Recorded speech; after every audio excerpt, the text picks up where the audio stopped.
Good morning and welcome to Casual Chef Kitchen. I'm Chef Matthew.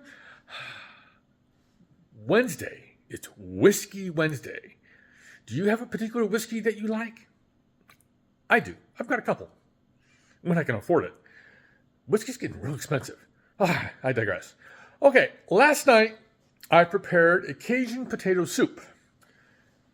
Robin could not stop going, yum! Yum! She get the yummy noises were coming from her. It was definitely repeat. The recipe should be hitting the group about 9 o'clock Pacific Standard Time. I did it last night, so it would show up. Yeah, okay. Cajun potato soup, excellent. It had my Cajun blend in it, and I've adjusted the recipe to reflect what I did last night. Okay, let's go to what's going on today. Today, apple crumb cake. So as you know, when I make soups, the next day is leftover soup. So I usually bake on these leftover days. So I'm starting to.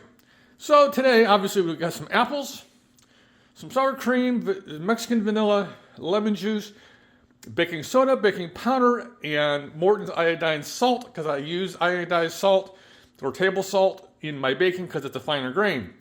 1 large egg, a full pound of butter, and then the combo here, or what's being used in both the cake itself and the topping, all-purpose flour, granulated sugar, brown sugar, more butter, and cinnamon from the local spicery here in Marysville.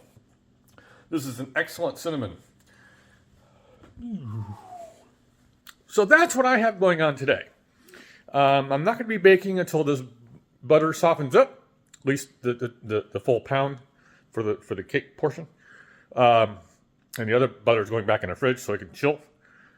So that's what I have going on today. I've got an apple crumb cake and leftover Cajun potato soup. What's going on in your menu today? You staying in, eating out, leftovers? What's on your plan? All I know is have a great day, eat great food, and have fun cooking.